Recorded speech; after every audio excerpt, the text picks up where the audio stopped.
Hello and welcome to another episode of the To Baldly Go podcast, and thank you for joining me on my mission to explore strange new worlds, to seek out new life and new civilizations, to baldly go where so many have gone before. My name is Aaron, and I am going through Star Trek for the first time, guided on my voyage by my wife Abbie and our friend Nate. This week, we are stepping out of the original series for a special opportunity Abbie and I had to go see Star Trek II: The Wrath of Khan with a special appearance by William Shatner. Now, let's see if we can save the Kobayashi Maru. All right, should we talk about a little bit of Star Trek here? Yeah, let's talk Star Trek. I'm All so right. excited to hear how Yeah. the Yeah, we a Can I couple give my bullet on what William Shatner is? hang on. Did you talk to him at all? No, not yet. I was going to give a little intro to it. Oh, sorry. So a couple weekends ago, we had the opportunity to go see Star Trek II: The Wrath of Khan live at a showing of it at the Florida Theater. And after a brief intermission, William Shatner was on stage for a Q&A period that went for about an hour and a half. Yeah, longer and so we got to watch a Star Trek movie and see William Shatner live, which was it was quite the trip.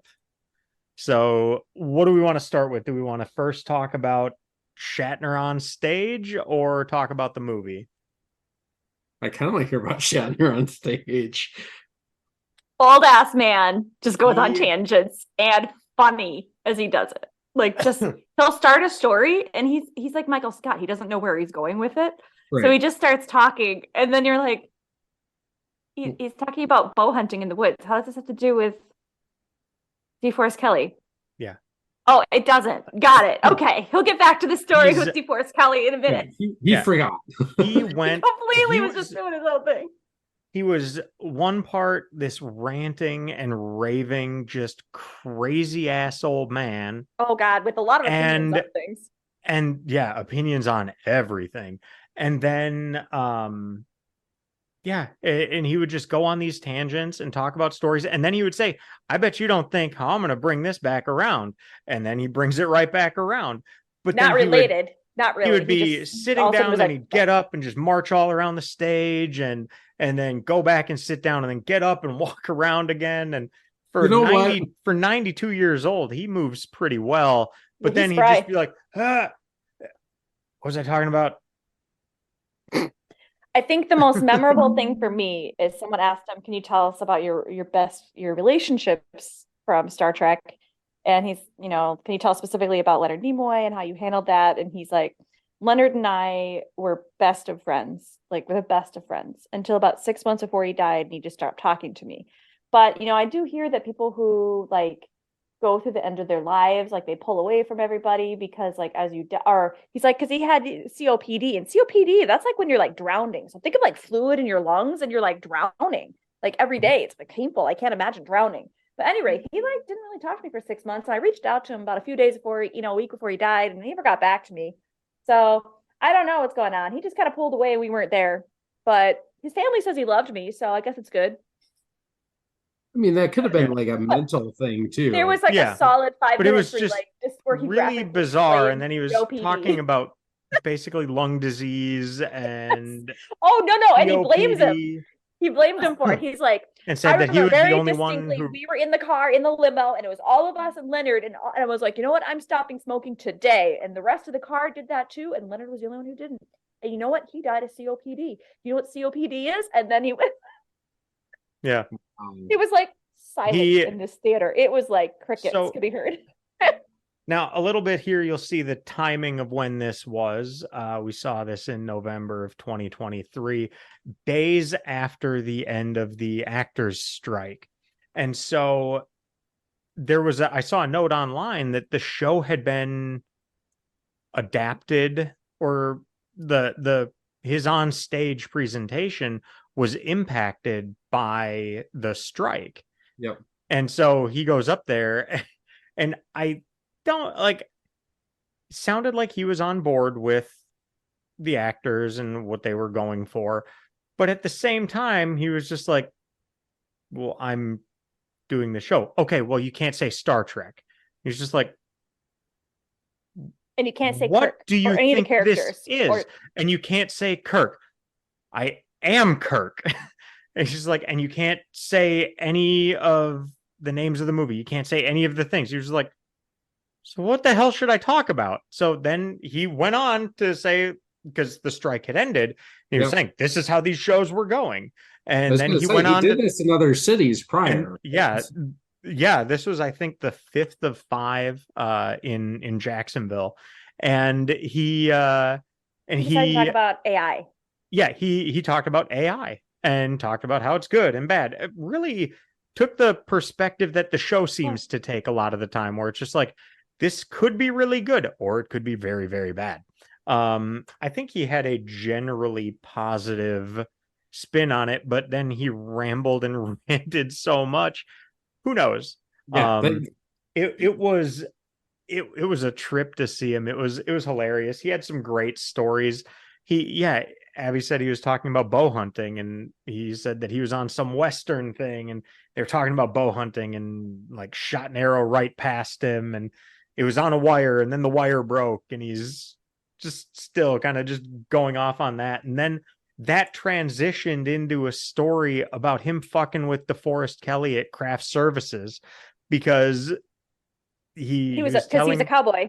Yeah. He's a cowboy, and so it made him think of cowboys and Indians and bows and arrows. Like, that is his transition. Yeah. So he went. He was funny. Yeah. We laughed hard. He's telling these stories. He gave the host a ton of crap. He was good with the one-liners. That's good. He was good at like making fun of the audience, because like he was trying to think of the word for something, and like they called it out, and he's just like, "What the fuck is that?" And he's just like. I have one really important question though. Yes. Mm-hmm. Did we get even a single solitary Denny Crane out of him that night? No. Not a one? It might have been on like the career retrospective video they showed. They showed a little bit of a ton of his characters. We did get a con out of him. Con. But the theater applauded during that, by the way, both in the movie and when he did it. He was just telling all these random crazy stories. But yeah, he was saying how he would they were asking about memories on set.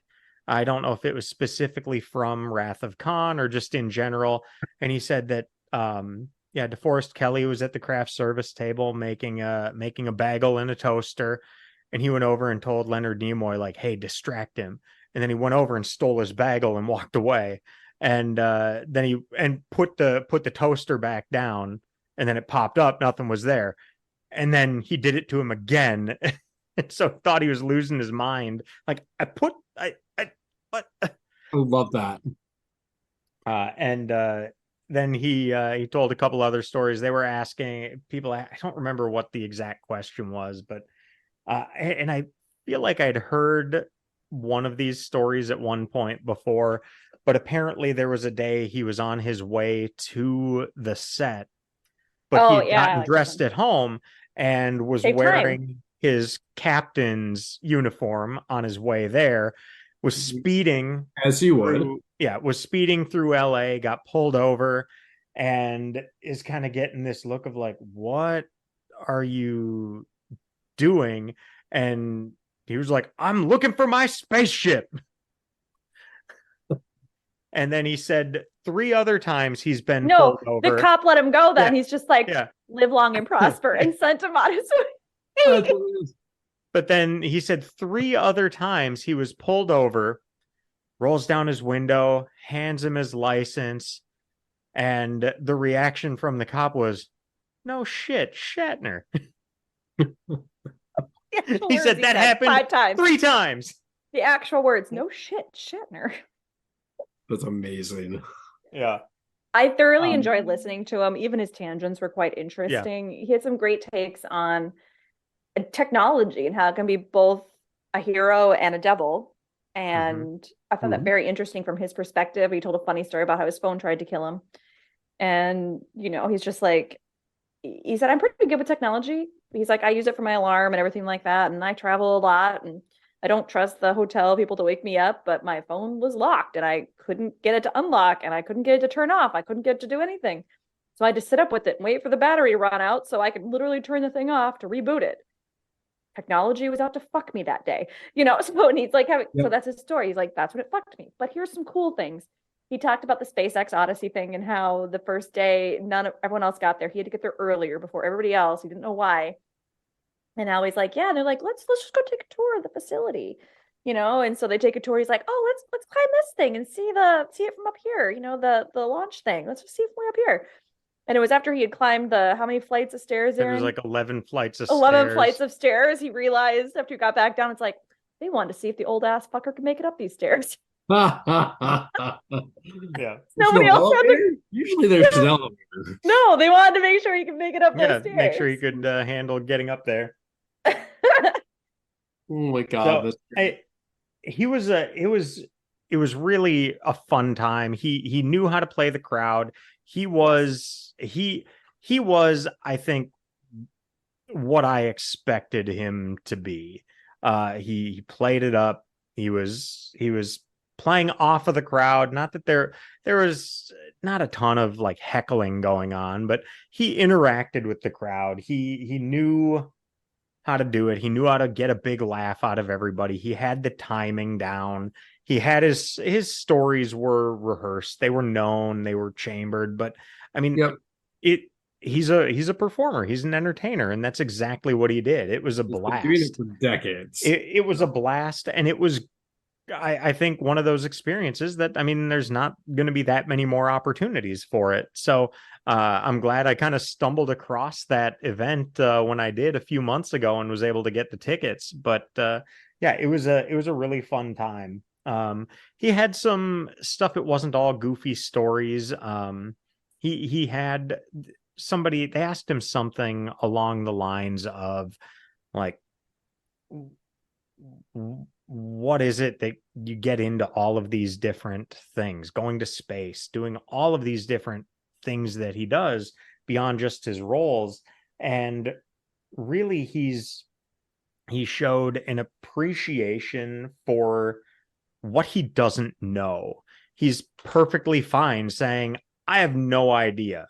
Maybe I can make some shit up about it, but I don't know. And I don't know certain things, and that's fine. And then coupling that with a curiosity to actually learn and ask questions. So again, that's something that always sticks with me. And I've had that those kind of conversations with other people where just a curiosity that I think is lacking so often. It was fascinating to see that in somebody who's in their 90s, who's just like, yeah, there's stuff I don't know, and that's fine. And if I want to learn it, I can go out there and learn about it. Yep. And just very frank, very matter of fact in that regard. Yeah, it was just it was a really cool experience. And I'm glad we had the chance to go. Yeah, no doubt. And he wasn't, one of the first things I said to Aaron was, he's not Kirk. No, he doesn't act like Kirk. He does have obviously the inflection, but he reminds me more of Miss Congeniality, William Shatner. Like that's, yeah, I could see that. That's what he reminds me of in real life. Like that's more of him. Like, okay, if William Shatner was hosting, a pageant, that was him. Right. So I mean, I'd assume that's more him from, is it Boston Legal that he was in? Yeah, Boston Legal. I imagine that's him. Like his personality there is far more him, but he's not Kirk anymore. I should say, at least he's very much just this goofy, likes to laugh. Like he was playing the crowd, yes, but also giving crap to quite a bit of crap to the, what do you call it? The moderator. The moderator. And the moderator got like 10 words in. Like he needed no prompting. Like he just like they didn't even get to a cue card for like 10 minutes. They just let this man just ramble. Yep. And for the most part, the crowd's laughing and going with it. And we just, he understood the assignment. I'm here just to talk. Everyone's heard these answers before a million times over in a million different interviews before. These are not new questions. Yep. You guys want to hear my stories, and I'm just going to tell you my stories. And he knew the assignment and just tangent his way right along it. And why not? Without saying, you guys paid to come see me, you're going to get me. That's basically what he did. Yep. Mm-hmm. But he was entertaining, and it was a blast. That's awesome. Yeah, there's so much. Like, I wish I could remember even more of it, but yeah, it was just there's some that was just like, what is this dude talking about? I wish he had done that up here, because that would have been fun. Well, you could have just come down here. I half thought about it. Oh, that would have been awesome. There was a seat open right next to us. Yeah, there were 2 seats open next to us. Yeah. If that makes you feel better. Not really. Thanks, though. All right. Well, so yeah, just overall, the whole evening was a great experience. It was a lot of fun. It was fun watching the movie. It was my first time seeing The Wrath of Khan. And there were people dressed up. There were people wearing captain's uniforms, like the full-on movie ones. There were people in just the yellow captain shirts, things like that. There was all sorts of stuff. I don't think I saw any Vulcan ears, but they had a bar at the theater where they served a Spock tail, which was Jim Beam, ginger ale, and cranberry juice. It was okay, not great, and it was pretty expensive. Like a $22 drink, but a healthy margin. No popcorn or candy. No popcorn or candy. Really? No. It was a really cool This is theater, like a fancy, think of like old school like orchestra, or like an old like opera theater is what it reminds me of. So it's very classic. Like we're talking like the details of the ceiling. Yeah, it's gotcha. So it was definitely like a movie theater per se. It was more of a no, not a movie theater at all. It was I went the following Friday and saw Anthony Jeselnik there. Okay. Oh God, he's funny. Yeah. But yeah, so it was that kind of theater with the balcony and everything. We were up in the balcony, so we were looking down on the movie screen. They had the movie screen. They played the movie, and of course, as soon as it started, everyone was cheering, and when Kirk showed up, everyone was cheering and at certain lines and all that. It was a fun experience to be there, seeing it the crowd knew why they were there, and we're all for it. They're like, yes. Aaron, as someone who'd never seen the movie before, did you find it at all distracting, or were you okay with it? I had a blast. I thought it was great.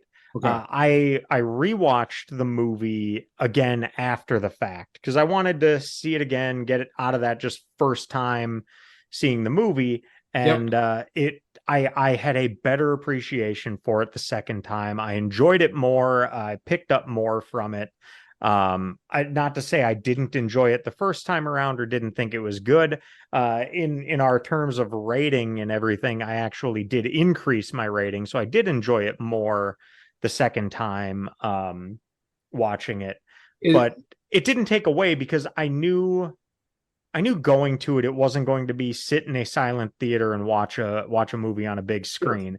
I knew it was going to be sit in a loud theater where people are cheering and having a blast and just really getting into it on a moderately small screen, all things considered. And that's exactly what it was. But yeah, it was a slightly obstructed view. Yeah. And the reason I ask is because of where we were in the balcony.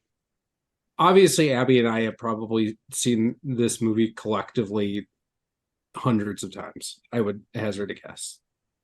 No? Abbie's seen it 4 times and you've seen it 96? That's about right. Okay. I have seen it many times. Like many. I think I've seen it more than twice. I don't know if I've seen it more than 5 times. But regardless, like you kind of know where the plot of the movie is going and stuff like that. Oh, so yeah. In my mind, it's less of a distraction if people are kind of cheering and having a good time. Right.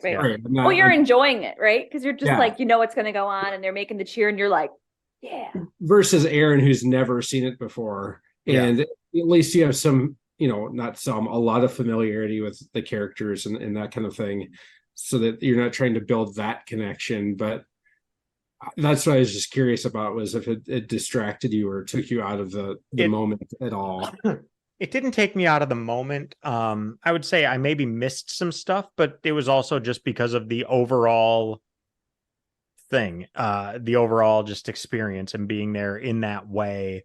It's different than seeing a movie. It's different than seeing the new movie series going out to those on opening night, where even though everyone's excited for the characters, it was still pretty much like sit here and watch a movie. This was You might different. get a cheer at the beginning and at the end, but Right. that's Not about it, all right? throughout. So yeah, I don't want to say anything negative on that though, because I don't think it detracted from the experience. It enhanced the experience. Now, trying to watch the movie itself and get the most out of that, not the best way to do it, just by the nature of it's not silent and sit here and just pay close attention.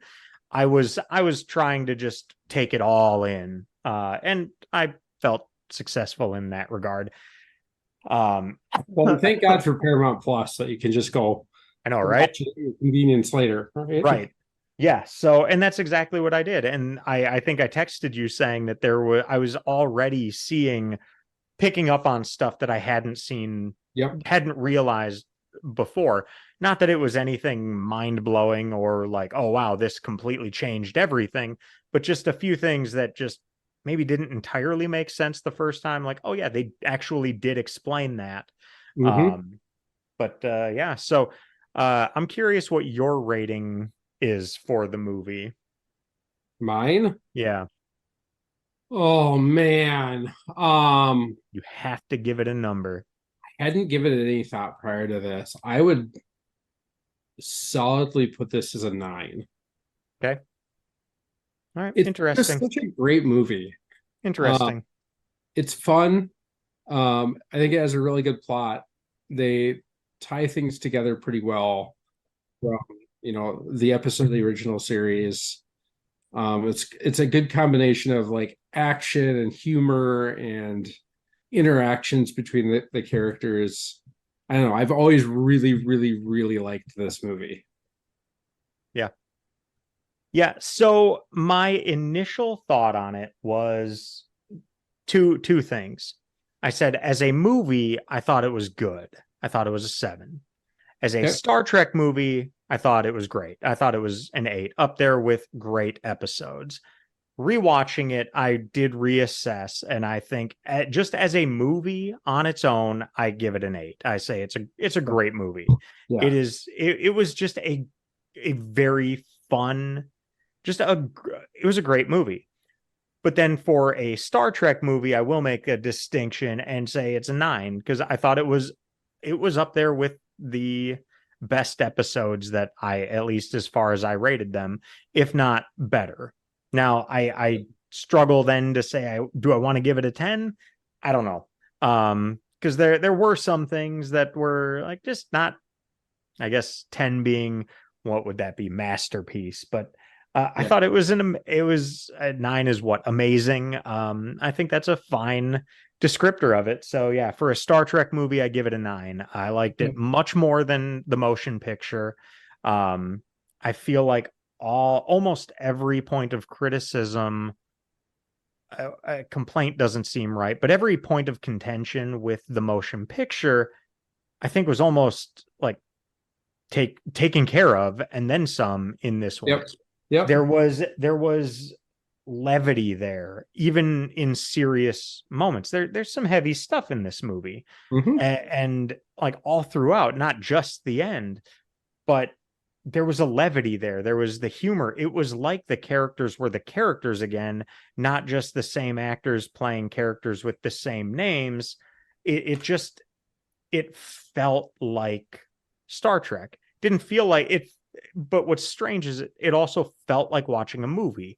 It didn't feel like watching the series, but there was enough of that. It felt like the characters again, where I thought that was lacking in the first movie.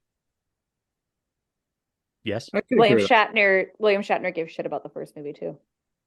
Yes. Like during his commentary, he like dissed it. He was like, so here's a story about how Star Wars comes out, it's a big deal. That's on one, this is a one production lot, and all the execs at, Paramount are like, what can we do to be like that? And he's like, this is what I picture it was. Someone's housekeeper was like, you guys had a show that was in space back in the day. Yeah, it was called Star Trek. And they're like, oh, well, maybe we should do that again. Oh, why not? And then someone's wife was like, yeah, I love Star Trek. You should do it.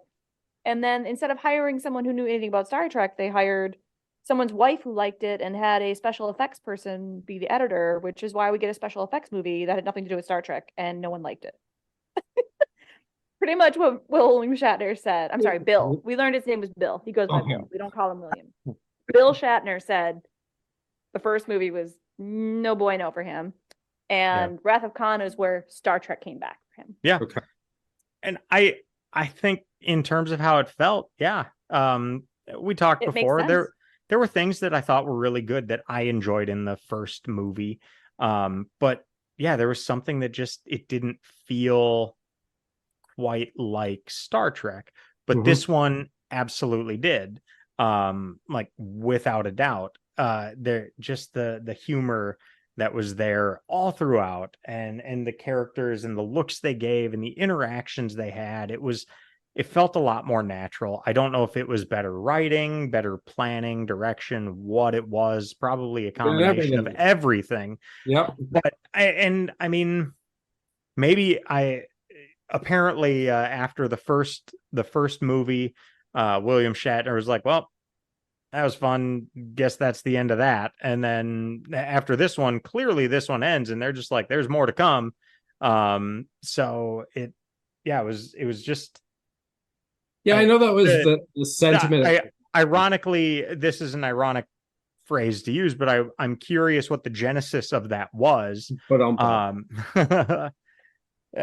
sort of intended, but whatever they did this time around, it was so much better, and just they really nailed it. I thought it was fantastic. I enjoyed it even more the second time watching it, while the experience of sitting watching it in my office was way different than sitting in the theater. That experience in the theater was better, but paying attention to the movie, I got more out of it this time around and picked up on things or saw different things when you know more about the movie. And this is one I knew nothing about this movie going into it. I knew nothing. I didn't know Spock dies at the end. I didn't know any of that stuff. I just knew that there was a movie and there was a character named Khan who must have been upset. And that's some wrath. That is the extent of what I knew going in. Even with everything we've watched up to this point, that's all I knew. You figure that the Wrath of Khan related back. Khan. Absolutely. At least understood. I understood that once Khan showed up in season 1. Yeah. Yeah, it's such a well-rounded movie. In every possible way. I didn't take any notes when I watched it. I figured I've seen it so many times it probably didn't matter much. Yeah.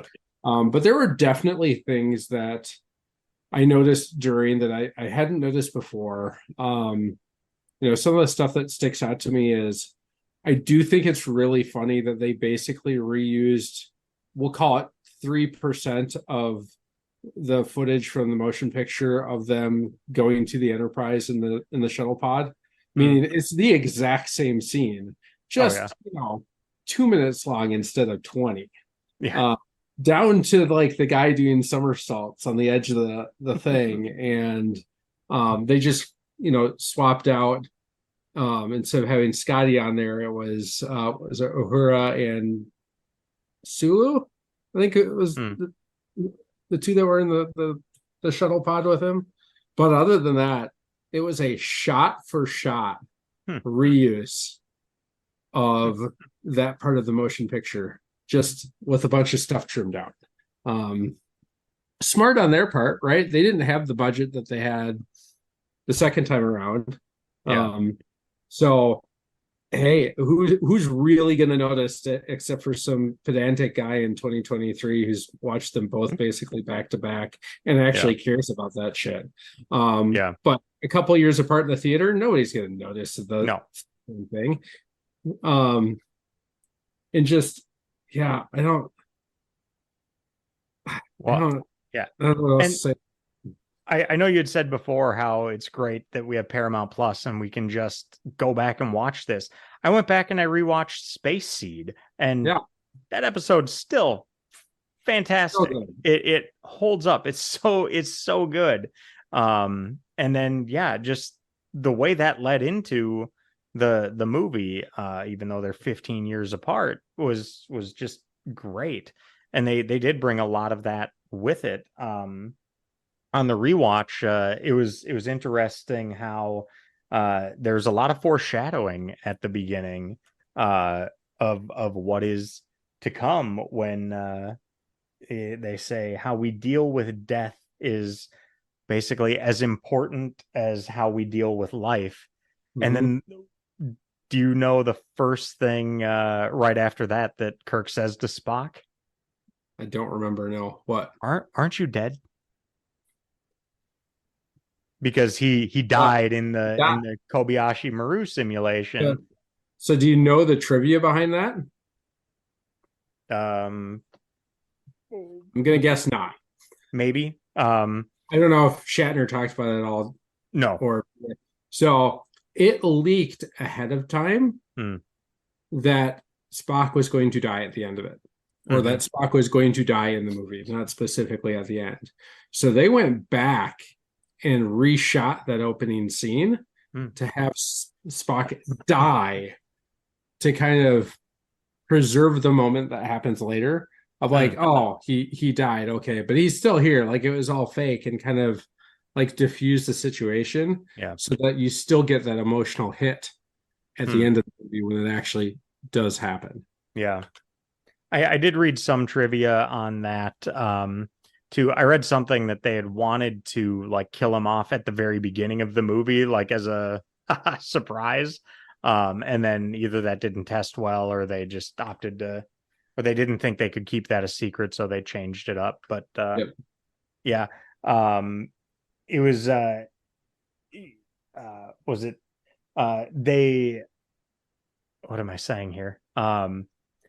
DeForest Kelley did not want to say the line "He's dead, Jim" when Spock died at the end, because they didn't want to get like an unintentional laugh or anything in such a serious scene. So Scotty basically said the line, it was something along the lines of "He's already dead." But yeah, they didn't want Bones saying "He's dead, Jim," um, to take away from the moment, Yeah. which I think was a good move. Um, but yeah, it was just really good. So was this? I know from seeing the newer movies that I've heard of, the Kobayashi Maru, you see in the 2009 reboot, you see Kirk and how he passes it, and then kind of the fallout from that. Is this the first reference we ever get to it? Because we Yes. haven't finished season 3 yet, but so this is just I do not believe it will make an appearance in season three. I think okay this is the where we learn about the existence in general of the of Kobayashi. that test. Yeah. Yeah. And on that note, that's one hell of a simulator then, to have all those explosions Yeah. and And then they have to and clean it all up that. after. But yeah, so I thought that was interesting. And again, some of those things that I've heard of that I know about that don't yeah, so um yeah, I didn't realize that was the first we'd actually heard of it in the series and the movies. This is also the first movie where we see what are honestly my favorite uniforms in Star Trek. Um, with the flaps and the Mm. straps and I don't know. I really like those uniforms of all of them. So I'm always happy when I see them. Yeah, this episode was going to be called "No Shit Shatner," but maybe now it's got to be called "The Flaps and the Straps." Flaps and straps. I love Um, Yeah, I did have some like Can I go back though before we go off of that about yeah, the leak? yeah. So I just read something saying that Roddenberry disliked this movie greatly. Okay. He essentially felt like he was being replaced as the producer of this because they hired a TV guy, Harvey, I think it's gotta be Harvey, Harve Bennett, the Harv TV Bennett. guy, Harve Bennett. So he did the $6 Million Man, other hit TV shows, and so he felt like he's being replaced as a primary producer by just Paramount people, right? So there was high speculation that Roddenberry was the one who leaked the script about Spock's death to tank it.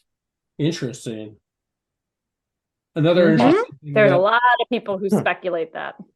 Another thing that I'm reading right now that I think is really interesting, given what we just talked about with the differences between the first and the second movie, is the total gross ticket sales of The Wrath of Khan was actually less than the motion picture.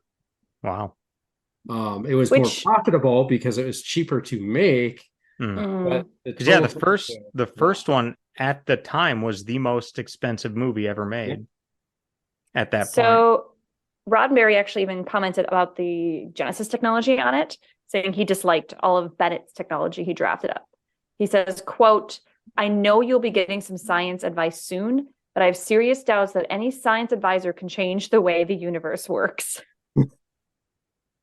He got some bitter pill in there. Yeah, he had apparently. So I do have some questions in the story and kind of how they work out where did Kirk not tell anybody that he exiled a 200-year-old like superhuman and his 79 other folks and one of his own crew? Did he just not tell anybody that he exiled them there? So this goes back to because I'm wait, even who's saying, the crew? Was that his wife? Was the wife the crew? Yeah, MacGyver. Who's the woman that I forgot that. So she was the one who died. Yep. Yeah, she falls in love with Yep. him. Chooses to go with them down to the planet. She was basically told she was basically told, I think, at the end of Space Seed, like, you can be court-martialed for what you did, or you can be exiled with Khan and the others. I'll take it a step further. I said in the Space Seed that I thought it was stupid what they did. Now, I had a little, view into the future, but it also just didn't make a whole lot of sense to me to just maroon them on a planet somewhere and forget that they existed. So yeah, maybe Kirk didn't tell anyone. I don't know. So, but that seems like just a terrible, like, for all the ways that Kirk is so good at what he does, that seems like either a really big mistake or just a really bad oversight, because then you've got people going, and even if it's just to the same system. Now, I didn't pick up at the theater that this was actually SETI Alpha 5, because they said SETI Alpha 6 exploded, threw off the orbits, and now what they thought was the one was now the other. So my initial thought was like, so they had already moved to another planet. Han screams it, Aaron. This is SETI Alpha 5. And then he explains. And we were in a distracting theater, and there are things that I missed. Okay. So I saw it when I was watching it with my headphones on in the office. Gotcha. So, there are things. I didn't catch that. I thought they had somehow expanded, because that's what he was saying they were going to do. He ends Space Seed by saying he has a world to win and an empire to build. So I was just like, okay, so he'd already started moving and then hit a shitstorm on this other planet, not realizing I had missed that line that the one planet just exploded and then threw off the orbit of the other, which then made it tumble into this just desert wasteland where they only had like 20 people left. So, but just having genetic superhumans exiled to a random planet or even just a random system, that seems like something you would want to communicate, especially when you've said, oh, by the way, all charges against you are dropped for basically war crimes 200 years earlier. Yep. So that would go in the Kirk is really bad at his job column. And that's a pretty big one. Yes, I read the theme of this movie could be boiled down to Kirk has to address all of his forgotten plots because everything he doesn't finish. Everything from just leaving Khan there, not going back to address him after, years, making sure they're doing okay, to his son, to weird relationships he's got other places, to Kobayashi Maru. It's how Kirk doesn't finish things. Yeah. And this is everything he doesn't finish. The Kobayashi Maru. Not technically, and that's the issue, right? So that's the whole concept. Like, he's got to go back and actually finish these things that he never finished before, address these things he's never gotten through and addressed before. I have a challenge with it, with part of that. I think you're right to an extent. He finished the Kobayashi Maru. Mm-hmm. So Savick calls him out for saying that, he didn't do it. He never faced death in that way. Except for Spock tells her he took it 3 times. He couldn't accept the first 2 times that there was no solution, so he hacked it to create a solution the 3rd time. He faced, he lost twice. And then his MO is he doesn't give up on things until it turns out the way he wants it. His MO in that regard was a little bit of like, I don't buy your premise that this cannot be won. So if you're going to throw some shit rules at me, I don't believe in the no-win scenario. Yep. If you're going to throw some shit rules at me, I'm going to exploit them. Mm-hmm. And if you're not going to explicitly say, I can't do this, well, I'm going to go do that. But on the 3rd time. Yep. That whole dial, and I had never caught it before. Because again, the more you watch these, the more stuff you pick up on. But I always remembered that dialogue between him and Savick about not facing death and things like that. And then it like hit me this time but he did. Like it's not like he knew going into it that it was a no-win scenario. And he broke the system on his first try and went, there you go, mic drop, I'm out. He sat through it twice trying to find a solution, came up with something creative, did it the 3rd time. And got commended for it. So, yeah. That being said, outside of that, no. Do I believe that Kirk has really faced death? Not really. Of course, then again, he did find his brother dead on a planet at one point. So I think that might count for something. And that just popped into my head right now. Forgot about that. Yeah, did we ever hear about his nephew again since then? No. Because he doesn't finish things, to your point. He doesn't finish things other than, his son. Wow.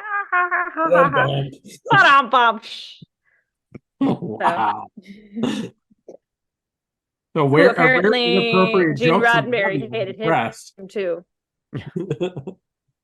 Gene Roddenberry, I think, called him a wimp.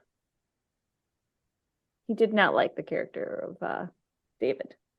Was not a fan. Okay. So I had read a little bit to like, apparently I think I read Leonard Nimoy only signed on because they said they would kill Spock. He was already like ready to be done being Spock at this point.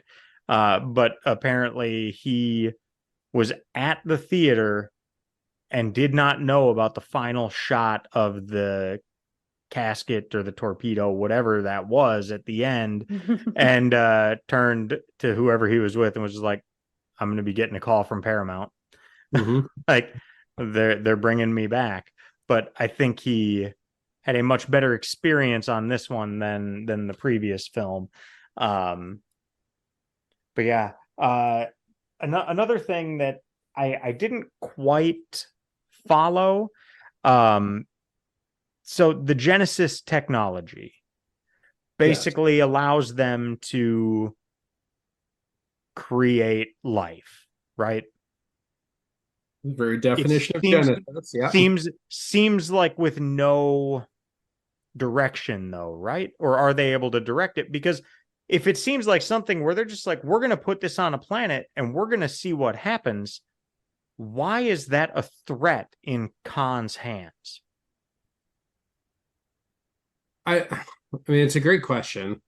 Yeah, it is. So in my mind, I don't know if they ever explain this, but in my mind, the way I understood it was you could theoretically program the Genesis device to do anything. So in the hands of good, it was a revolution in terraforming and colonization and things like that. In the wrong hands, it was an extremely effective weapon of mass destruction. Yeah, I think they did a very poor job of explaining that, because in one hand, they're talking about how it's this powerful thing to create life, but maybe I missed it, because I'm sure I missed plenty coming through it again. But it's like, it seemed almost like we're going to put it here, we're going to see what happens. And then day 2, it's here, we see what happens and just see what comes of it, almost like random evolution. So it's like, okay, well, if it's them pressing the button or him, what difference does that make? Look at it. And then I know he turns it into basically, it's also got a self-destruct mechanism that could blow up a solar system. So, well, that was the device detonating. But look at it this way: even if you couldn't reprogram it to do whatever you want, it just it had some program that ran through it and created the Genesis planet or whatever. What would happen if Khan took that device and fired it at Earth or fired it at Vulcan or any other habited planet, right? Yeah. It's not a non-trivial event. It would literally destroy the planet and remake it in the form of what the Genesis device is designed to do. So you would wipe out all living life on whatever planet it was fired at and then recreate it as something else. It's a pretty destructive thing in the wrong hands. That's fair. Which is why they were so careful. I mean, there's a lot of dialogue about the distrust that David had for Starfleet, and how things like this always end up in the hands of the military and are used for evil instead of good. And they had to be careful about how much they were sharing with Starfleet, because that's true. They didn't want to have what they perceived happen where the Reliant shows up to take it, right? Even though it wasn't really Starfleet doing that, but neither here nor there. Because they didn't want this to, what happens if, Starfleet decides it's a great weapon and, the Klingons invade the Federation? Well, let's just go shoot it at the Klingon homeworld and call it a day, right? Hiroshima and Nagasaki all over again. That explanation of it makes sense. Because I guess I wasn't thinking of it in terms of shooting it at a planet, wiping everything out, starting fresh. I was thinking of it in the terms they discussed of like just taking an uninhabitable planet, with no habitable. life. So that's where I was just like, so what's the big deal? What difference does it make? Like, I get they have to have something that allows them to come back into conflict, but it was just like, but that makes sense, because then he would try to use it against them, and it was like at the last moment he was like, all right, we're stuck, but you're stuck too, so I'm going to take you out with me. Basically suicide mission. But to your point, they don't explain that very well. Like, you kind of have to make those leaps, but that explanation that you gave, that makes sense. I'm on board with that. But it was just in that moment, and even after watching it again, it was kind of like, okay, like, we don't want bad guys having powerful things, but okay. I thought there were some interesting lines in there. Again, you get some of the good banter between Spock and Bones, where Spock says when they were getting ready to beam down to or the beam over to the station, and Spock says, "Jim, be careful." And Bones looks at him and he's just like, "We will." Yeah, that was pretty funny. Like, remember, I'm here. Don't think about me. And then after they're back up, when Saavik looks at Spock and is just like, you lied. He's like, I exaggerated. But I also I really liked it was yeah. I want to change topics to Vulcans, and we cry now. Did anyone like? That was part of the trivia that William Shatner went up to Hart Bennett and said, "Are you really going to let her cry at the end of this?" Like, seriously, that's the dumbest thing ever. Why is she crying? She's a fucking Vulcan. Why is she crying? It bothered me a lot. And here's the thing: I did not remember that Kim Cattrall took over for the role in the next movie. Nope. Like, I remember Nope. she got replaced. I did not know it was Kim Cattrall. Not Huh? Kim Cattrall. Wasn't it Kim Cattrall? Nope. Or was she the one who was up for? Who replaced her? What is her name? Kim Cattrall comes later, and it's not Saavik. Really? Yep. I gotta pull it up now. Hang on. Plays Saavik. And I cannot think of her name. It's Robin Curtis plays Saavik in Star Trek 3. And okay. Didn't like her though. My point is I never liked her replacement. She bothered me even then that she replaced Kirstie Alley. But here's what I remember though. This is what's crazy. I remember her being so terrible of an actress in the movie 3 because she showed so much emotion. Like her eyes were like everything. Like she was doing this like whole head moving thing as she's watching, jumping ahead. But I gotta give her more credit because I'm sorry, they had Saavik do it in the second movie, like actually dropping tears and stuff, and it made no dang sense. Why? I want to say, and there's a few things like that this we'll get to, but in the novelization they explain that better. Explain it to us, Nate. I gotta remember what it is. Hang on. I ordered that. It's coming I think later this week or next week. Found it on Amazon for like $6. I mean, why not? Yep.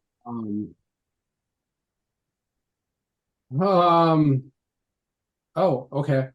So because, and they never established this in the movie, the original intent was that Saavik was going to be a bit more willing to be openly emotional than Spock, partly due to not having grown up in Vulcan society. Her father was Romulan. I was going to say, I must have read that somewhere that she wasn't full Vulcan. And partly because, unlike Spock, she'd never had to deal with the half-human label, and therefore didn't have to go through the same things that he did. So, but also in the movie, that is Kirstie Alley crying for real, by the way. Why? Because she was sad he died? Yeah, because she grew up a Star Trek fan and Spock was her favorite character. So she was sad at the idea that he was dead and not coming back. So going back to all of what I don't know about Star Trek, I am interested to see how they bring Spock back. Because I do have that understanding that he does come back. Mm-hmm. I have no idea how, no idea what goes into that. I know in the next movie they're looking for him. But again, that's it. That's all I know. So I'm interested once we finish up season 3 in the animated series to get back into the movies and see more of that. But yeah. Before we get too far, because I talked about the novelization and some of the things that are in there that aren't in the movie. There is also another detail that I wish they had found some way. I think it was in a scene that later got deleted. But you see at several points in the movie, like when Kirk comes aboard the Enterprise, they're standing in the torpedo room there off the airlock, and Scotty has all his new engineers lined up, right? And he's talking to him and all that. And there's one in particular that like Kirk is talking to, and you can see Scotty in the background is like smiling and all happy, and they make a big point to show Kirk and this kid talking, right? And then later during the battle, you see this kid like pulling somebody out, and he's the one that stayed at his post, and he dies, and Scotty's like crying over the body, right? The thing that they never establish in the movie, but is in the novelization, that's Scotty's nephew. They do. They say it in the movie because I finally caught it. Yeah, he says. I have looked for that over and over. It's at the very beginning because when Kirk's talking to him during the inspection, he goes, "That one's Chipper." He's like, "Yeah, my sister's youngest." Is what Scotty says. So it's the first time I've ever caught that, and that made me really sad when I realized it. I thought it was just Scotty caring for his engineering thing. It was so subtle, but it was Scotty's nephew. I wish they had made a bigger deal of it because it's a very emotional scene, but I think it would have hit even harder. Like now I'm going to have to go back and watch that and see if I can catch it, because the number of times that I have watched that movie and known that that was the case and still not heard that line. Like, Aaron, did you catch that at all? About him being Scotty's nephew. His nephew? I don't know. Yeah. I don't recall. I didn't know that until I watched it this last time. I was like, oh, I never knew that. So that's the only reason I know it's in there. Deal of it in the novel about him being his nephew and how proud he is that, you know, his nephew gets to serve on board the Enterprise with him, and then it's, you know, his nephew is the hero in engineering and ends up, you know, sacrificing his life for the ship, basically. So it's just there's so many like emotional ups and downs in this movie that it's pretty incredible. Yeah. Changing track again just a little bit. One of the lines I really liked watching it the second time through was when they were basically entering in the codes to take down the shields on the Reliant. And Saavik is like, what are you doing? How are you doing that? And I liked how Kirk said, you have to learn why things work on a starship. I thought that was great. Okay. Like, you know, the books, you know, all of the codes, the regulations, you got all of that, but you don't know why. And if you don't know why, you can't adapt. You can't, you can't be creative. You can't do any of this. I thought that was a great line and a great just point. And I like that it was just kind of a comment. Like, you have to understand why things work on a starship, not just how they work. Well, and how true is that in real life too? Right. Like, understand it so you can adapt. Absolutely. Yep. And I thought that was awesome. That brings back also, how does Kirk defeat half his villains? He convinces the machine to do the work for him. Yeah. He convinces whatever it is to self-destruct or whatever. He literally convinced that other starship to self-destruct, like to not do what it's told. So it's very on theme for Kirk and how his brain processes through scenarios. He's very much reliant on the technology, and I thought that was crazy how consistent that was. Yeah. I like how they filmed that too, actually, where it was like, we're just downloading the banks now, Khan, you know, give us a second. It's like, okay, transmitting now. You know, it was just well filmed for me on that. I really appreciate the cinematography on that. Some of the quotes too, and there's so many good ones. I love the Spock. If I may be so bold, it was a mistake for you to accept promotion. Commanding a starship is your first best destiny. Anything else is a waste of material. Just such a perfect line. In Kirk's response, I would not presume to debate you. Like, yes, I know. I understand.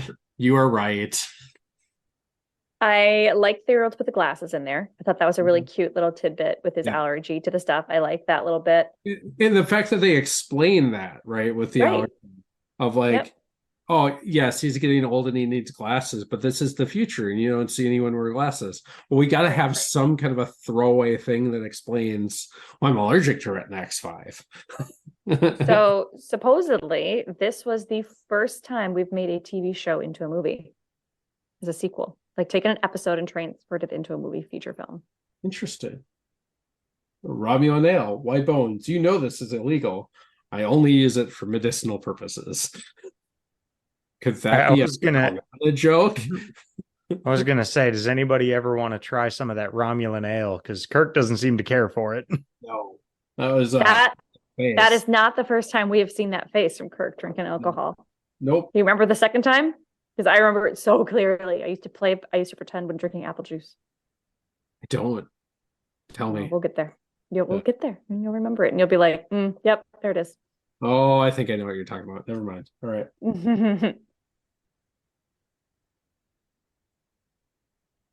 Oh, apparently, the henchmen were Chip and Dale dancers. I saw that, and now I need to text the coworker of mine and see if he was in the movie or not. I'm not. That's not a joke, by the way. Oh my goodness! The graphics on this were produced by the division of Lucasfilms. Yeah, they did a lot of stuff for which Star was Trek. their competition. Yeah, Industrial Light and Magic did effects for everybody. They were the best. Question: could you guess? Or let me see if you can get there. What division would this division called Graphics Group, a division of Lucasfilm, would later become an independent company known as this famous company? Pixar. Pixar. It was done by Pixar. That's too funny.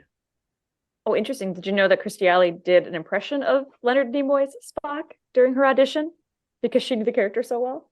No. I want to pull up that video. I wonder if they released that somewhere. Yeah. Interesting. Okay, so the whole Genesis transformation, the planet thing, from being habitable from a dead planet, was actually the brainchild of an engineer, Lauren Carpenter, who was an ex-Boeing engineer, who went on to join the George Lucas Industry in Light and Magic. He discovered that in the 1970s, Carpenter discovered that Mandelbrot fractals could be used to create realistic mountain landscapes for computer animations of new aircraft designs, as previously an untractable problem. It started a revolution in computer graphics. That's cool. Thank you. Appreciate you.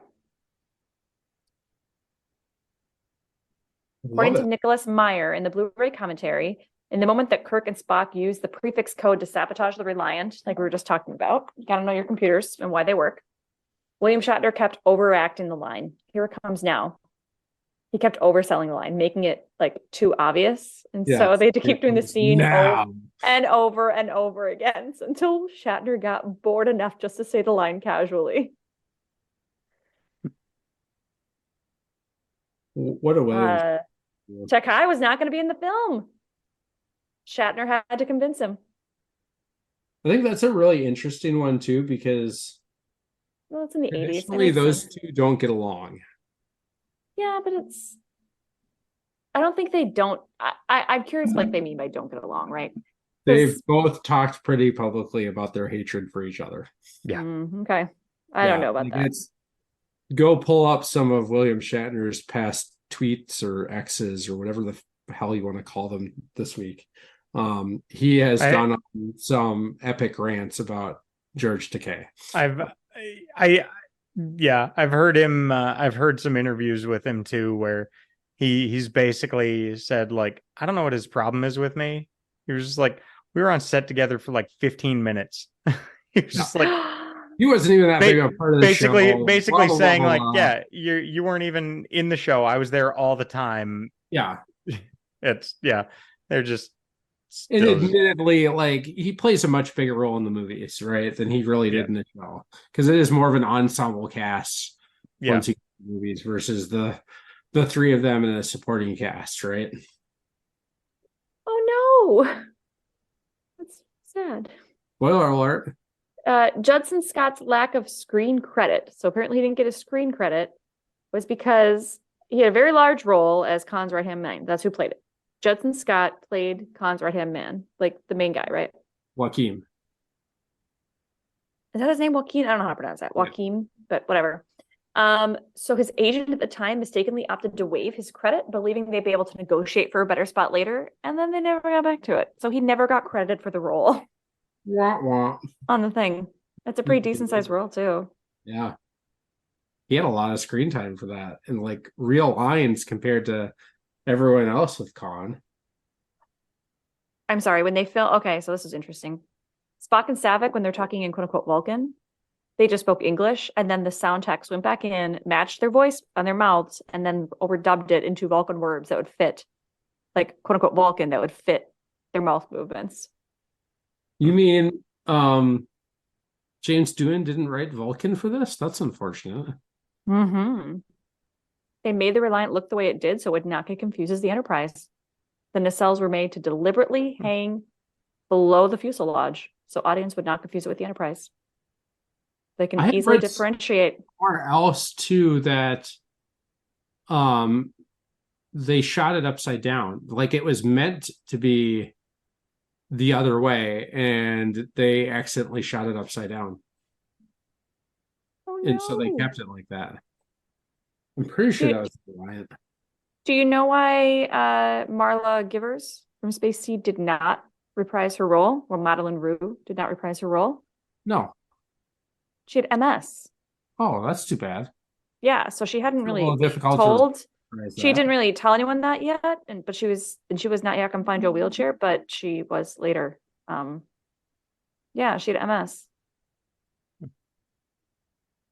And there was some controversy whether or not Khan wore pec implants or like a pec prosthetic because his chest was so sculpted through the movie. And he finally went on the Johnny Carson show and told everyone, "No, I just do a lot of push-ups as a 6-year-old to have this chest and body." It's interesting that because I do see other references that kind of match what I've seen where the Reliant was shot upside down. Like it wasn't supposed to be. Is this actually from an interview that somebody got the drawings for the Reliant, looked at them upside down and approved it, and that's how they went to the model department. And so what did you sorry that's how it ended up the way it was. It wasn't intentional for them to be on the bottom versus the top. They literally looked at it wrong, and that's how they built the model for the movie. That's funny. But they made it distinctly different from the fuselage, though. Is what I think because you don't get the saucer and the body.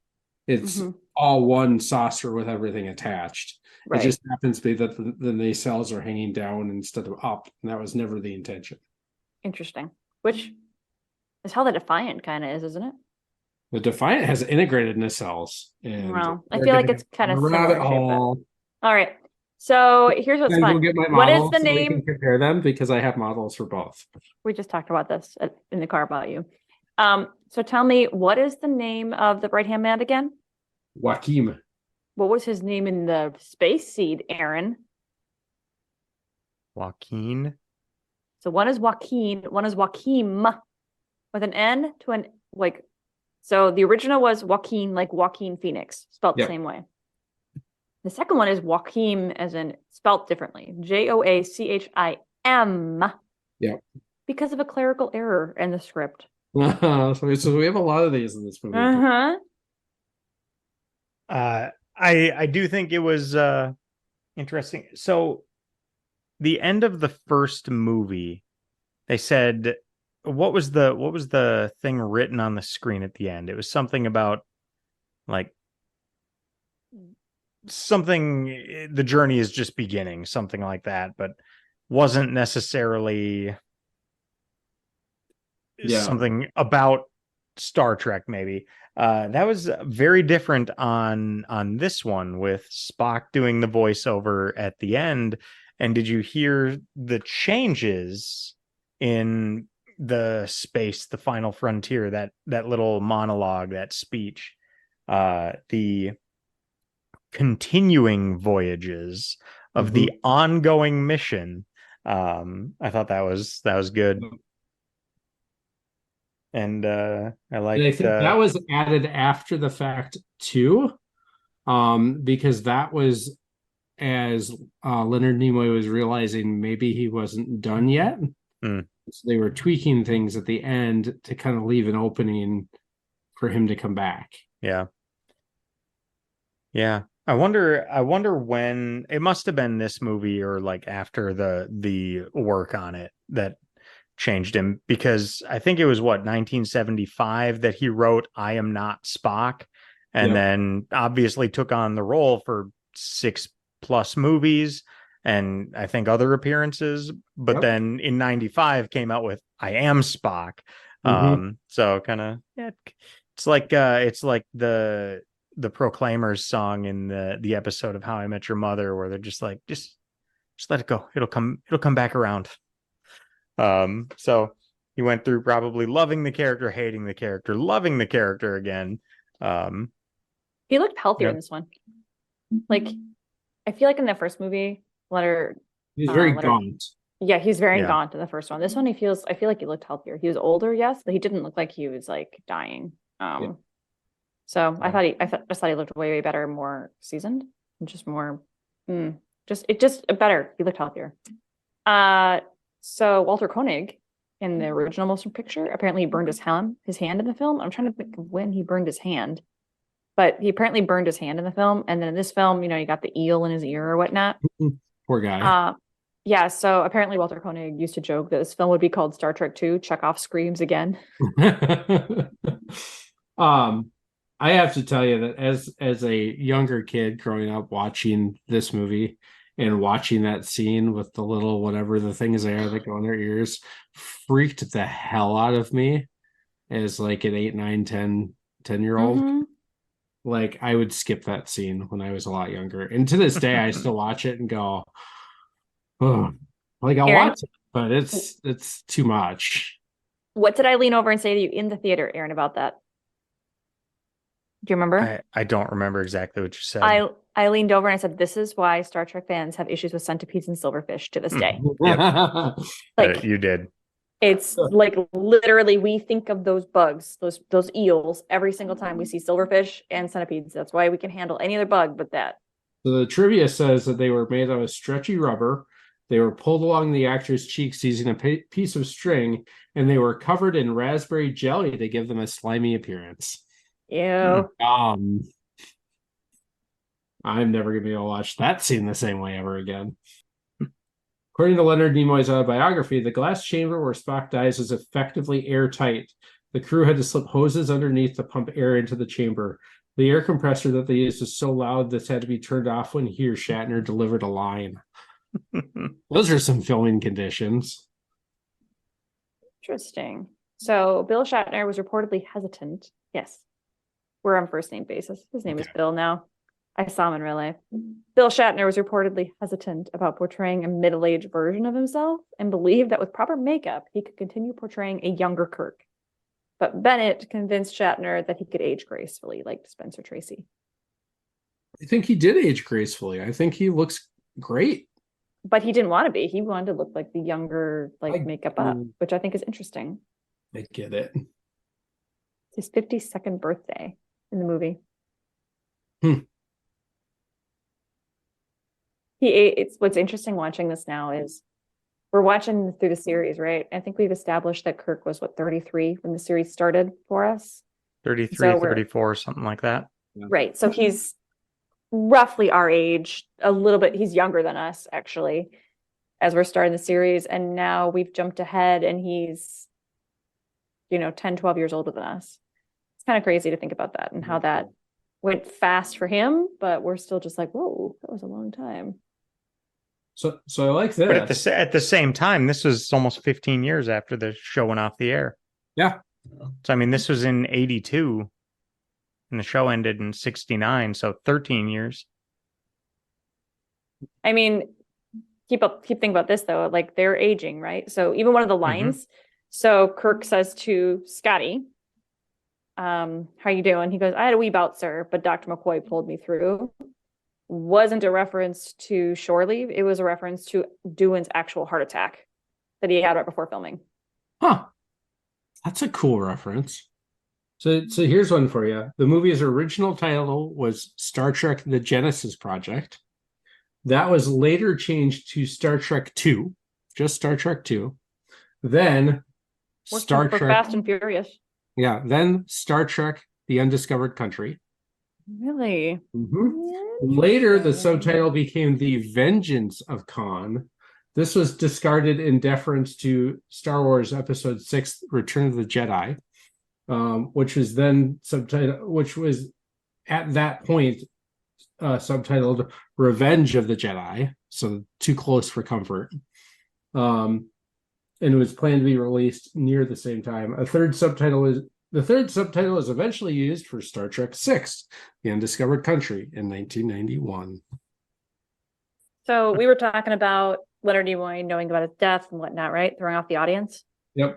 I don't remember you saying this, but maybe I wasn't paying attention. Sorry. Did you say that was the reason the Kobayashi Maru scenario was created? That I think the Kobayashi Maru scene was there. I don't think they necessarily showed Spock dying in that scene. So this, according to this trivia, accurate or otherwise, and full disclosure, anyone who's listening, we're just reading off the trivia that we're finding online. So this is not vetted by anybody, but this is what people believe or what we hear as trivia. IMDb for the most part. So it says the Kobayashi Maru scenario was invented to allow Spock to die at the opening as rumored and throw off the audience. So that's why they wrote the Kobayashi Maru, according to this. It's interesting that they then refer to it so much later in the movie. Well, they got to make it consistent. And, if you kind of Sure, but if it was a last stumble onto it. Ad, like what, if it was an ad because they knew that things were leaking out, did they then have to go back and reshoot some of the stuff from the Genesis cave to work those references in? And no, remember he died on the floor. Remember he was laying there? Yep. He looked like he died. So they just kept shooting where he stood up and they just didn't show that piece where he got back up and it was a training thing. Okay. So, Abbie, we were talking earlier how you were saying Uhura doesn't have much that she says in this one. I couldn't remember the line that made me laugh, but it was early on when McCoy is talking to Kirk and says, "Admiral, wouldn't it be easier to put an experienced crew back on the ship?" And Kirk says, "Galloping around the cosmos is a game for the young, Doctor." And Uhura's response was, "Now, what's that supposed to mean?" So I thought that was pretty good. That's awesome. I gotta wonder if she wrote that line, or if it was like scripted. Yeah, she just ad-libbed the whole thing. Why not? She only had like 4 lines, and most of it was Enterprise to regular one. Regular one, come in, please. And it's unfortunately that's all she had. So typical in many things that she's involved in with Star Trek. Every once in a while, she'll get something that's really good and can showcase what she can do. But a lot of times it's incoming transmission, sir. Like, that's unfortunate because I think she's really talented. Agreed. So nobody has brought it up. And so you know what the proposed story was for this movie? You know what Gene Roddenberry's proposed story was? What? For the second movie? You look so excited. It's so Gene Roddenberry, I can't even. Okay. The Enterprise stops the Klingons, saving JFK from assassination. Yes. When are we gonna make that? He loves going back in time for all of his episodes. He sure does. All right, I'm gonna call something out because neither one of you brought it up, and now I'm just. I mean, in my mind, I have an explanation for it, but I'm kind of curious to know what you guys think. So they get to SETI Alpha 5, and they're down on the planet, and they go into the Botany Bay office there, and the rest of Khan and his people come in, and he makes a big point of saying that he doesn't recognize Captain Terrell, but I never forget a face. They explain. Aaron and I already talked about this. Go ahead, Aaron. Take it away. Apparently, it's been explained that Chekhov wasn't on the bridge, but he was still on the crew at that time. And I think this is also addressed in the novel or the novelization, saying that just because he wasn't on the TV show crew, he was still there. And I've heard the explanation given that Khan remembers him because Chekhov held him up from going into a bathroom. And that's why then you got to think Chekhov walks out and Khan is just like, never going to forget you. So my headcanon with that is it's very similar that, he was serving on the Enterprise, but he wasn't part of the bridge crew. And in my mind, he was on the security team. So he might have been one of the guards that was escorting folks, two different places, right? And it just isn't a scene in the episode. But it is one of those things that people like to call out all the time as like a major goof of like, well, Chekhov wasn't in the first season, so how could Khan and Chekhov know each other and blah blah blah blah. It's like you don't meet every single crew member of the Enterprise. Like it's been established, there's 450 of them. It's conceivable that he served there without being on the bridge. So I just wanted to, But it is interesting to think of though, because it's like such a big like statement he's making, where it's just like, okay, yeah, but your episode didn't air, or like he didn't join until the next season in terms of that. So it does feel odd to be that like adamant about it when they never were on screen together. Which, speaking of being on screen, right? I mean, it's not like, and that's another thing where I wonder what the experience was like back then watching this movie. I mean, you could go in. I in part, I don't know how I've never seen this movie, but before the past couple of weeks. But I could see, even not knowing anything about this movie, this being a perfectly enjoyable movie. Yep. So I'm a little surprised that I haven't seen it. But then I wonder what it was like, because I'm sure there were a lot of casual fans like, oh yeah, good sci-fi action movie, I'll go check that out. And then there are others who were probably fans of the show, couldn't wait to go see it. But I wonder what that was like, and if they really remembered the Space Seed episode from 15 years prior, if that was something that was shown. It sounds like, from things I've read, that Star Trek was only so popular when it was first on and gained a ton of popularity in syndication, which, again, I don't know what syndication rules were back then, but I think for most shows now, syndication is after like 5 seasons. So usually 100 episodes is okay, which a lot of times is 5 seasons, or the way seasons are done now, like 12. But that was not a dig at anything, by the way. Like the 8 to 13 episode seasons they do now instead of like 22 to 26. But even then, the original series only had 80 episodes. So I wonder how that was, and how that was like. I wonder how much people even remembered the Space Seed episode when they went out to watch this. I'm sure there were people who did and knew it all. But it's just something interesting to think about in terms of how they would experience watching this way back then. And now I'm wondering if my criteria for syndication of a show is wrong. I thought I heard 100 episodes. I'm Googling it, but the reason why I usually a show enters off network syndication was built up 4 seasons worth, or between 80 and 100 episodes. Okay. So I was about right. The only reason why I bring that up is jumping way ahead, and only because I just finished it. But I just read Patrick Stewart's memoir. I finished that a few weeks ago.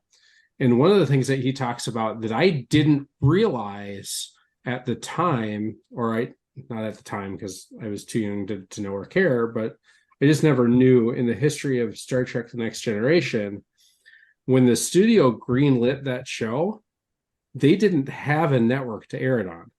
It started in syndication. And they were crossing their fingers that they could get enough networks across the country to pick it up to keep it going. I did hear that. Really interesting. When I was looking ahead at how to plan out the episode order in which how we're going to watch all these, when we got to the time where DS9 and Next Gen, or DS9 and Voyager, are on at the same time, I was looking a little bit at that, and I want to say Voyager was on UPN, and DS9 was always in was basically treated like a syndicated show.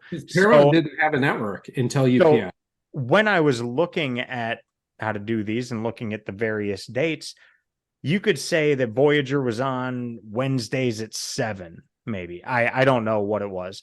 Yep. But DS9 for that week, depending on the market, could have aired anytime between Monday and Friday.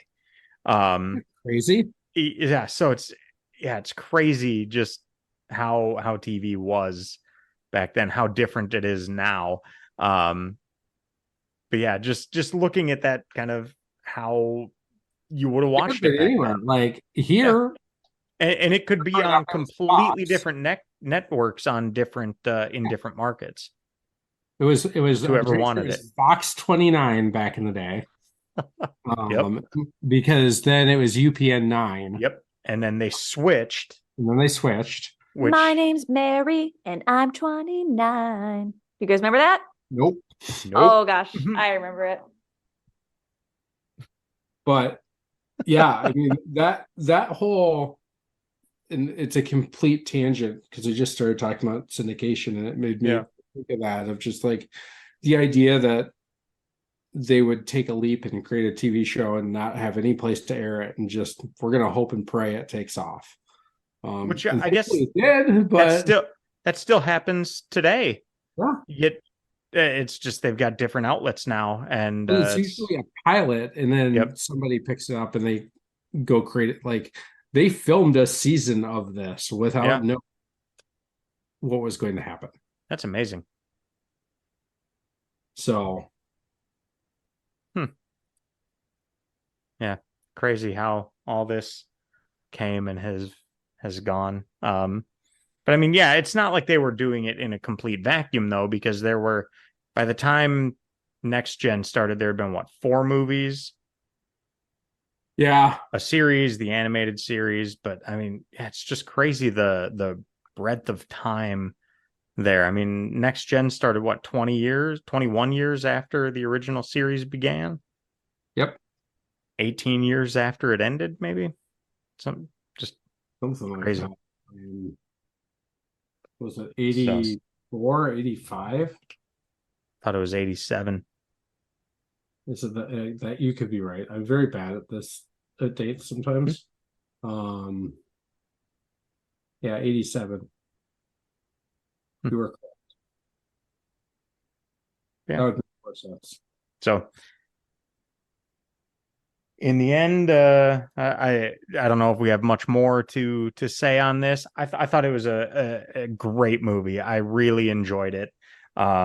I think it's a great movie on its own. As far as giving things ratings, though, I'll give it a 9 for counting it as a Star Trek movie. But yeah, even then, I could see this being just a perfectly enjoyable movie without the rest of the background. I could see this being something that got a lot of people into the series and opened them up to Next Generation, things like that as time progressed. I could see this clearly has that feel of being a turning point in terms of this franchise is not dead. Yeah. And then what do you rate? Like Bones said, it's not really dead as long as we remember it. Exactly. I think I agree 100% with Aaron's synopsis on this second review. So an 8 is an overall movie. 9 is a Star Trek movie is kind of great. It definitely left all the episodes out in the water, but still had all of the key aspects of it that we really like. It had no yuck factors for me. It was just the characters being themselves and really well done at it. They acknowledged their faults. They corrected it. It was all around just great. Plot. It had a villain. It had a villain you believed in. There were real stakes. Exactly. It was so many things we cared about. I mean, you were vested in the outcome for the crew and for him. Yep. More than just the one level. So I think that in of itself told me I liked it. And they were out on a training mission and shit went sideways. Mm-hmm. Sounds about right. Like, yeah, that I didn't remember watching the movie the first time. I didn't catch, or at least I caught it the second time, that they were just like out on a training mission, and then they got the call. Cadets. And then they got the call, like, hey, we need to respond to this. And then they went out there, and then it blew up, Yep. literally and figuratively. But Indeed. yeah, great, great I movie. don't I Really don't know enjoyed that it. I I ever. I could Oh, it's 10 o'clock. I Sorry. could I could see watching this movie again and having no issue with that. So I don't know that I captured either of your ratings for the first movie. Do you guys remember those off the top of your head? I think I gave it a 6. Okay. That's about the same for me too, honestly, because it was kind of nothing. I remembered liking it more than I did when we rewatched it. So you actually liked it less on rewatch than you remembered? Is that what No, so yes, so I remember thinking it was a lot better than when we watched it, and then I was like, got it. oh, this was kind of boring. Like, I don't know. I mean, it wasn't a bad movie by any means, but I just didn't care. Does that make sense? Fair. There was no sense of urgency in it that you would think that you would. It's a very different pace. Yes. That is for sure. Yeah, Uh, I think I gave the movie a 6. I called it yeah, 6. I think I called it just okay. There were parts of it that I liked. I thought it started a lot stronger than it finished. And so that kind of took away from it. I didn't hate a lot of the enterprise porn, you could call it, where the long shots. I thought that was really cool. Would have been great to see in the theater and all of that. But yeah, it was just overall an okay movie. It wasn't bad, but it wasn't great, and there were those issues where it just didn't feel like Star Trek. It looked like Star Trek in some regards, like having the Enterprise, but it didn't feel like Star Trek the way Wrath of Khan did, where that was absolutely Star Trek. I It will it agree with had that. that levity to it, that humor that the motion picture was just lacking. Yep. Um yeah, so I think yeah, my rating for the motion picture I believe was a 6. Apparently I didn't write it down anywhere. Well, I have captured it now in the spreadsheet at least. So I didn't As have a I spot for the movies, so I And as I wasn't. go back and edit some of these, maybe I'll find out that I rated it differently, but I feel it was probably a 6.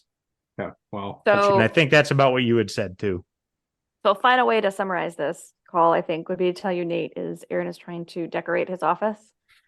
And he's like, I think I'll put in some cool Star Trek posters. I might get a Star Trek canvas thing put on the wall behind me.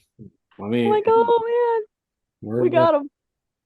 We And finally got. then Oh no, I, there was an episode in season 1. I think it might have been one of the podcast in season 1 that you weren't on, but I found myself defending a character and I was like, holy shit, I think I'm a Trekkie. Well, there you go. Going to this event live was quite the experience, and I'm glad Abbie and I were able to go. I don't know how many more times I'll have the chance to see Shatner live like that. Though, as of this recording, he did a similar event at a college theater about 30 minutes from my house about a month and a half ago. I tried to convince Nate to fly down for it, but he was here like 2 weeks earlier. Lame. And on top of that, following up the last episode's music discussion, on the weekend between Nate visiting us down here in Jacksonville and Shatner being back in town, Blues Traveler played at Ribfest in Minnesota. So many things we'd both like to attend. But I digress. I was probably one of the only people in that theater who had never seen the movie before. It really isn't the most optimal way to watch a movie you haven't seen, but the experience was something else. The theater had a specialty Spocktail. I don't remember what was in it exactly, but it was overpriced and not all that good. There were people dressed up, people were cheering, reciting lines they've seen and heard countless times. I don't know if there's a better way to describe it than just quite the experience. It reminded me a little bit of when I went to a showing of Monty Python and the Holy Grail with some friends back in high school at the Uptown Theater in Minneapolis. It was a very similar experience, but without the Q&A after. And as of this recording, I missed a John Cleese Monty Python and the Holy Grail showing and Q&A experience just this past weekend. But again, I digress. While I'm on the thoughts of different movie-going experiences, Abbie and I have gone to a few movie nights at the Symphony, where the movie plays on the screen above the symphony and they play the soundtrack live. The initial fanfare opening of Star Wars A New Hope hit differently with the music being performed live in the Symphony Hall, compared to just watching the movie, say, normally.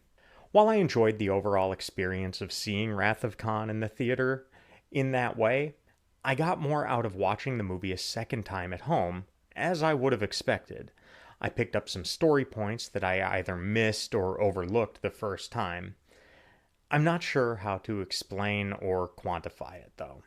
I enjoyed my experience at the theater more, but I appreciated the movie better at home. And that's not to say I didn't appreciate the movie in the theater, I really did. I can only imagine how much better the experience would be in the theater again now that I've seen the movie a couple more times and have an even better appreciation for it. All of this to say, if you have a chance to go to a movie experience like this, either the screening with a Q&A or something like a movie night at the Symphony, I highly recommend it. I think that's enough for this episode. In the next episode, we'll be back to the original series Season 3 with the next 3 episodes. Spectre of the Gun, The Day of the Dove, and For the World is Hollow and I Have Touched the Sky. As always, I want to thank you for spending some time with us discussing what is quickly becoming one of my favorite shows. If you are enjoying these conversations, please leave us a rating and a review and share this with a friend. For Abbie and Nate, this is Aaron reminding you to never give up, never surrender. No shit, Shatner.